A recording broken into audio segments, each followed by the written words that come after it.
బాలయ్య తాండవం మొదలు కాబోతుంది, ఎలా అనిపిస్తుంది?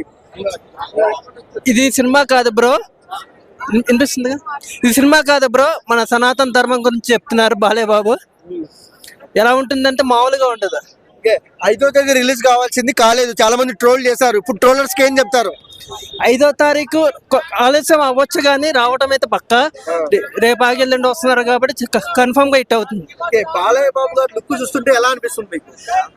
అఖండ 1కి అఖండ 2కి చాలా వేరియేషన్ వచ్చింది. అఖండ 1లో మనకి బాలయ్య బాబు అంటే ఓన్లీ అఖండ ఒకటే చూపిస్తున్నారు, దీనిలో శివతాండవం చూపిస్తాడు మనకి. అఖండ 1 లో ప్రతి సీన్ ఒక క్లైమాక్స్, ఒక గూస్ బంప్స్ ఉంటాయి. సో 2 లో ఎక్స్పెక్ట్ చేస్తున్నారా?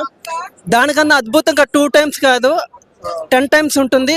మనకి ఒక సీన్ కనిపిస్తుంది కదా, సర్జికల్ స్ట్రైక్ అని ఉంటుంది కదా, అక్కడైతే గూస్ బంప్స్ వస్తుంది. నాకు తెలిసి అదే ఇంటర్వల్ సీన్ అవుతుంది. అంటే సనాతన ధర్మం అని పవన్ కళ్యాణ్ గారు చాలా పోరాడారు. ద సేమ్ టైం అదే వేలో ఈ అఖండ వస్తుంది. సో ప్రతి ఒక్కరి కనెక్ట్ అవుతుంది అంటారా పవన్ కళ్యాణ్ ఫ్యాన్స్ కూడా? పవన్ కళ్యాణ్ ఫ్యాన్ కాదు, ఎంటైర్ TFA మొత్తానికి కనెక్ట్ అవుతుంది. మన ఆంధ్ర తెలంగాణ కాదు, వరల్డ్ వైడ్ మన ఇండియా మొత్తం ఈ సినిమా చూస్తారు బ్రో. కన్ఫర్మ్ హిట్ అవుతుంది. మన హరిద్వార్ లో జరిగిన షూటింగ్ కూడా చాలా అద్భుతంగా వచ్చింది సీన్. నేను 2 days చూశాను, హరిద్వార్ లో కూడా చాలా బాగా వచ్చింది. ఓకే, సో పవన్ కళ్యాణ్ గారు సనాతన ధర్మం అంటే చాలా ఇష్టం ఆయనకు. సో కళ్యాణ్ గారు కూడా ఈ సినిమా చూస్తే అఖండ ఎలా ఉంటుంది బ్రో వైబ్? కళ్యాణ్ బాబు కాదు, మొత్తం పార్టీ మొత్తం చూస్తారు. అది వైసీపీ అయినా కానీ టీడీపీ అయినా కానీ అన్ని పార్టీ వాళ్ళు కలిసి చూడాల్సిన సినిమా బ్రో ఇది. తప్పకుండా అందరికి ఒకే బాబు అంటారా?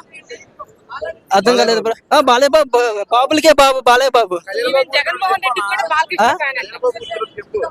ఏం చెప్పమంటారు?